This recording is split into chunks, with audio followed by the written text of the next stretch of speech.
Last lesson that we're covering is the interactions between organisms.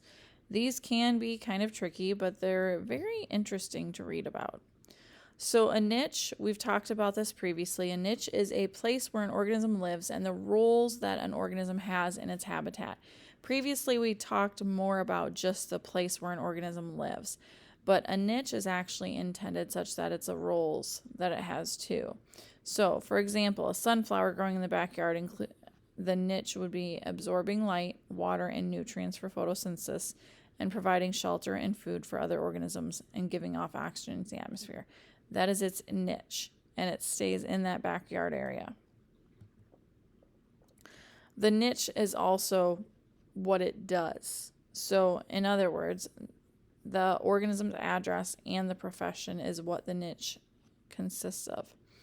So the address for the plant might be the soil, ground, etc. The profession might be to mix up the soil if we're talking about a worm. So it's going to live in the ground and it's going to mix up the soil. That's its job. If it's not doing its job, then the rest of the ecosystem is not going to function properly. All right, interactions between organisms. So we have competition. Competition should be pretty straightforward. Two organisms of the same or different species are trying to use the same resource at the same time or same place. So food, water, shelter, and it can even be trying to find a mate too, where they're going to fight for their resources. Monkeys compete with each other and other animals for food. And then rams can compete with each other for mates. They're going to defend what they need in order to survive. Until Americans introduced gray squirrels into parts of England in the early 20th century, red squirrels had been the only species of squirrel in the country. The gray squirrels were larger and bred faster and successfully competed for resources. Within a couple of years of overlap in an area, the red squirrels disappeared because the gray squirrels were better fit. So we talk about natural selection. This would definitely be a case of natural selection, but at the same time, this is also related to invasive species because of the fact that this gray squirrel wasn't originally from here and it was brought to the country, so then it ended up overpopulating because it was able to outcompete.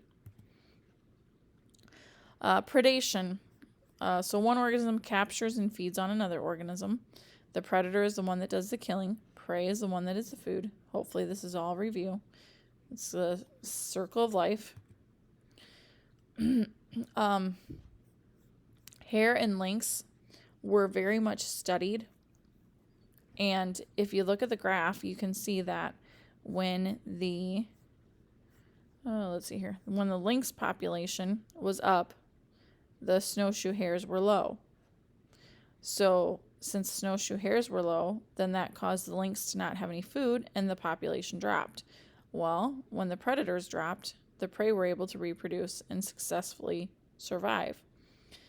So you can see the predator-prey relationship, because then when our lynx went back up, our snowshoe hares started to decline. And you'll see that up and down, up and down, up and down all along the relationship. So as soon as the lynx go up, the rabbit population goes down. And then they eventually keep cycling like that. Symbiosis is any relationship in which two species live closely together. So if you know what symbiotic is just bringing things together. Mutualism is when both species benefit. It's a win-win. So an example of that would be insects and flowers. The insects are getting food from the plant. They draw out the nectar. And then the flowers are able to pollinate other flowers because of the fact that they can put the pollen on the bee or the other insect, and that insect will carry it to another plant to pollinate the other plant. We've got a picture of a clownfish with an anemone here. The anemone can sting other species, but the clownfish is immune to the stings, so the clownfish is easily able to stay in the anemone without predators coming after it. It can hide, it can live in the anemone, and it's not affected. And the anemone, on the other hand, has a benefit from the clownfish as well. Commensalism, one member of the association benefits and the other is neither helped nor harmed. So one wins and the other doesn't really care.